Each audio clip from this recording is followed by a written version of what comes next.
उधर अपने farm house में राघव ने सुहानी की फैमिली को अपना बंदी बना कर रखा था। अनंत, ऐश्वर्या और आशु तीनों एक ही रूम में बंद थे। तभी अनंत ने ऐश्वर्या से कहा, हमें यहाँ से कैसे भी करके निकलना होगा। ऐश्वर्या अनंत की इस बात पर बोली, कैसे कैसे निकले हम लोग यहाँ से? इतना सख्त पहरा है राघव के आदमियों का, कैसे निकल सकते हैं हम लोग यहाँ से? यह सुनकर अनंत ने सोचते हुए कहा, कुछ तो सोचना पड़ेगा, यह ऐसा जिससे हम यहाँ से सही सलामत निकल सके और राघव को पता भी न चले। तभी उन्हें बाहर से कुछ लोगों की बात करने की आवाज़ सुनाई दी। अनंत डोर से कान लगाकर बाहर हो रही बातों को सुनने की कोशिश करने लगे। डोर के बाहर पहरा दे रहे गार्ड एक दूसरे से बातें कर रहे थे। तभी एक गार्ड ने वहीं खड़े दूसरे गार्ड को कहा, जब तक सुहानी मैडम नहीं आ जाती हम सभी को राघव सर का गुस्सा ऐसे ही झेलना पड़ेगा। उसकी बात का जवाब देते हुए दूसरे गार्ड ने कहा, हमें राघव सर के गुस्से की अब तो आदत डाल ही लेनी पड़ेगी, क्योंकि जहां सुहानी मैडम है वहां से उन्हें लाना मुमकिन नहीं है। सुहानी का नाम सुनते ही अनंत के कान खड़े हो गए और वह और भी ज़्यादा ध्यान से दोनों गार्ड की बातों को सुनने लगे। तभी पहले गार्ड ने फिर से कहा, कियान ओबरॉय के विला से सुहानी मैडम को निकालना मुश्किल ही नहीं नामुमकिन है। उस गार्ड की यह बात सुनते ही आनंद के होश उड़ गए। फिर उन्होंने परेशान होते हुए खुद से कहा, सुहानी कियान ओबरॉय के विला में है, यह कैसे हो सकता है? सुहानी तो कियान को जानती तक नहीं और न ही मैं उसे पर्सनली जानता हूँ। खुद से ही सवाल करते हुए अनंत सोचने लगे।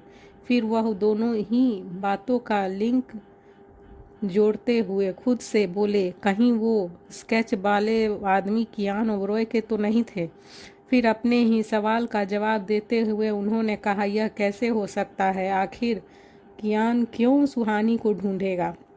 जहां एक तरफ अनंत अपने सवालों के उलझन में थे, तो वहीं दूसरी तरफ राहुल कियान के इंस्ट्रक्शन को फॉलो करते हुए उन यंगस्टर को ड्रग का आदी बना रहे लोगों को पकड़ने के लिए निकल चुका था। उसने अपने कम उम्र वाले आदमियों को इन्फॉर्मेशन इकट्ठा करने के लिए स्टूडेंट बनाकर कॉलेज भेज दिया था। उधर राघव कियान को मात देने की पूरी तैयारी कर रहा था। वह रात होने का इंतजार कर रहा था, तो वहीं स्वाति के घर के बाहर पहरे दे रहे गार्ड में से वह गार्ड जिसने छुपकर कॉल रात की किसी को मैसेज किया, आज फिर से वह गार्ड वैसे ही छुपकर मैसेज कर रहा था। जब वह मैसेज टाइप कर रहा था तभी दूसरे गार्ड ने उसे देख लिया। फिर वह जल्दी से उस गार्ड के पास आते हुए बोला, तुम किसे मैसेज कर रहे हो? उस दूसरे गार्ड की बात सुनकर वह गार्ड डर गया। तभी उसने मोबाइल छुपाते हुए कहा, अपनी गर्लफ्रेंड को मैसेज कर रहा था। यह सुनकर दूसरा गार्ड जो उसने सवाल करा था वह उसके कंधे पर हाथ रखते हुए बोला, काम के वक्त सिर्फ काम पर ही ध्यान दो।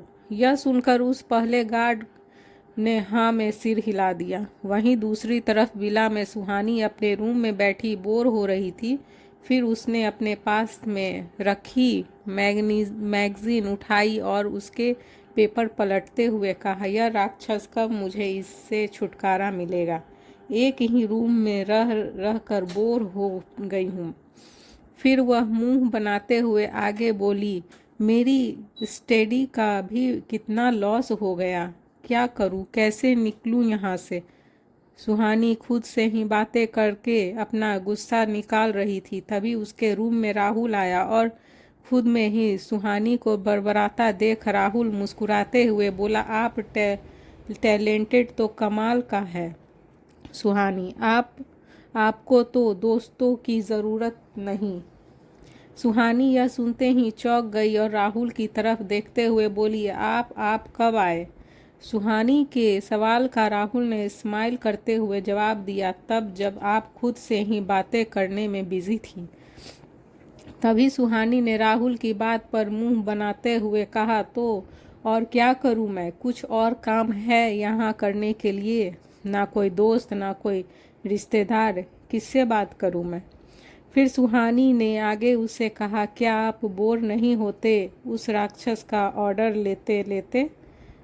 सुहानी की बात सुनते ही राहुल खांसने लगा।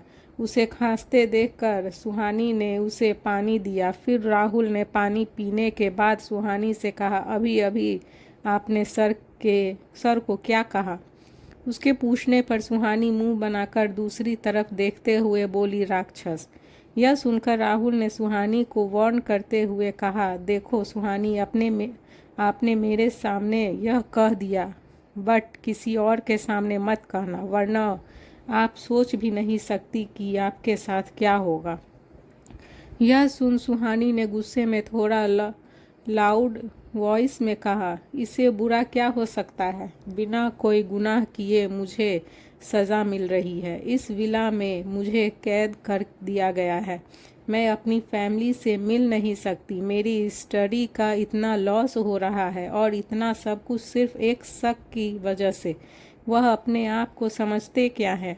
वह क्या खुद को अकबर और मुझे अनारकली समझते हैं, जो इस विला में मुझे कैद करके रखे हुए हैं उन्होंने? सुहानी बिना किसी की परवाह किए अपने ही धुन में सब बोल रही थी, तो वहीं राहुल सुहानी की ऐसी बातें सुनकर खुद से हंसने से रोक नहीं पाया और सुहानी की बातें पर हंसने लगा। सुहानी ने जब राहुल को ऐसे हंसते हुए देखा तो वह अपनी आंखों को छोटी करते हुए बोली, आप हंस क्यों रहे हैं? मैं कोई जोक नहीं सुना रही आपको।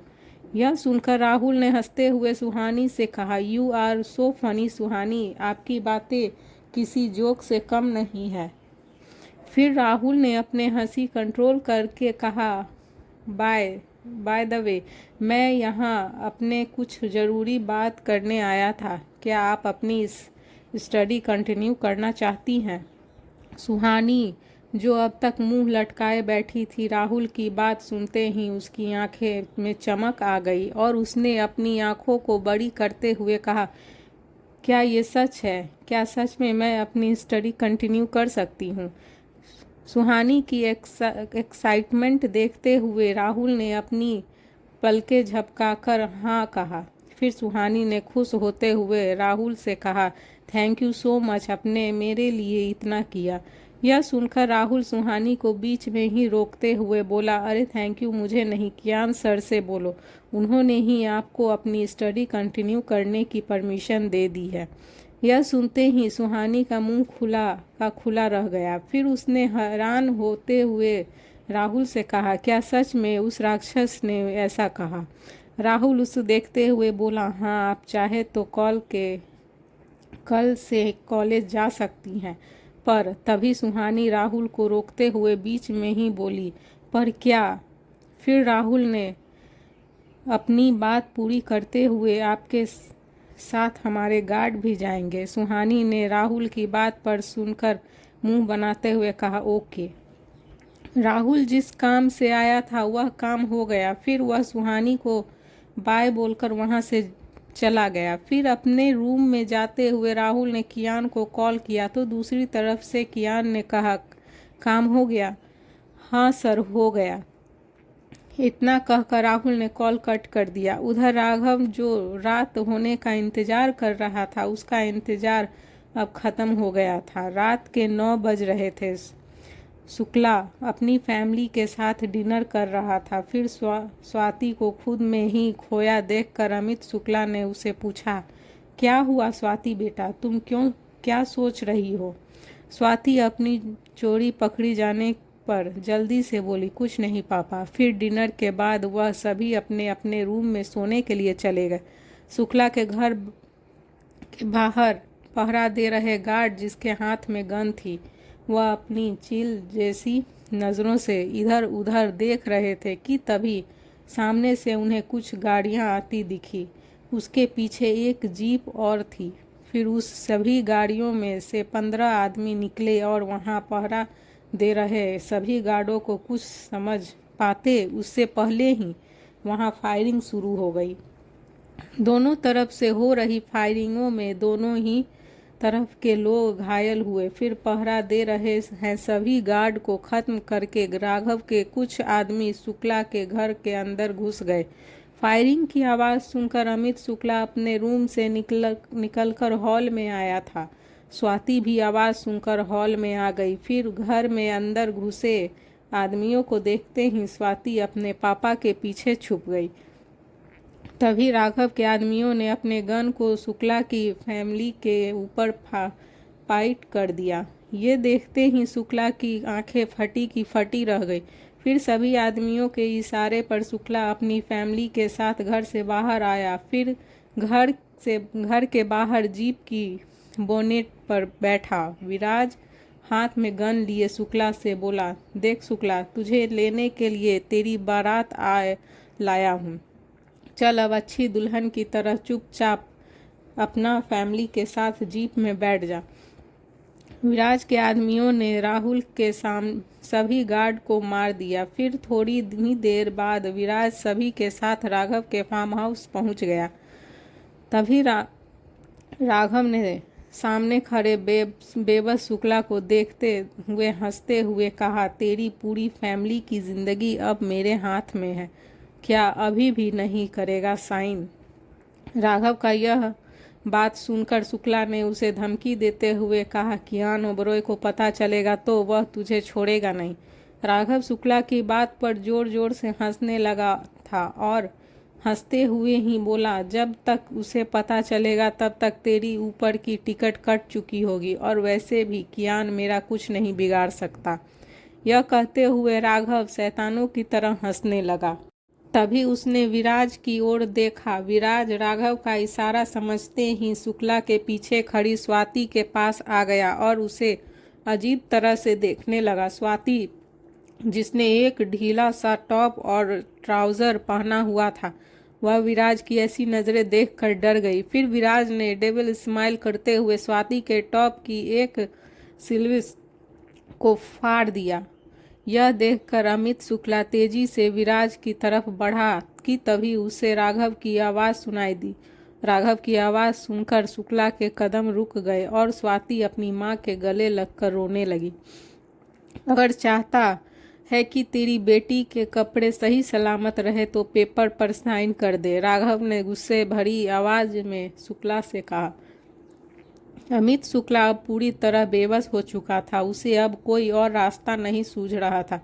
फिर उसने राघव के सामने हार मानकर उस पेपर्स पर साइन कर दिए।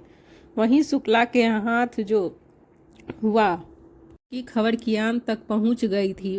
वह अपने रूम में था। फिर उसने राहुल को देखते हुए कहा, कोई है जो हमारी खबर उस तक पहुंचा रहा है, पहले उस गद्दार को ढूंढो। राहुल कियान की आंखों में देखने बिना सारी बातें ध्यान से सुन रहा था।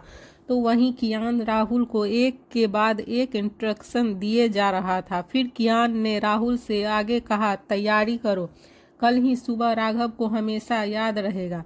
यह सुनकर राहुल ने हाँ में सिर हिलाया और फिर अपने काम में लग गया। वहीं कमरे में सुहानी की आंखों में आज नींद ही नहीं थी। फिर वह अपने बेड पर करवट बदलते हुए खुद से बोली, कल मैं फाइनली कॉलेज जा पाऊंगी, इतने दिनों बाद सबसे मिलूंगी और फिर अतुल की हेल्प से अपने मामा मामी को भी ढूंढ लूंगी। फिर थोड़ा रुक कर उसने आगे कहा, ओ गॉड, फाइनली सब ठीक हो जाएगा और एक दिन मैं इस राक्षस की कैद से भी आज़ाद हो जाऊंगी। मैं प्रूफ कर दूंगी कि जो कुछ भी हुआ वह मेरी वजह से नहीं हुआ। जहां एक तरफ सुहानी खुद से ही बातें करते हुए खुद में ही मगन थी, तो वहीं कियान की आंखों में भी नींद का कतरा नहीं था। कियान अपने रूम ट्राउज़र की जेब में डाले रात के गहरे काले अंधेरों को घूर रहा था कि तभी उसने अंधेरे को घूरते हुए खुद से कहा, कल की सुबह तुझे हमेशा याद रहेगा राघव राव। फिर खुद से ही बातें करते हुए कियान की नज़र रात के काले गहरे अंधेरे से हटकर चांद पर चली गई।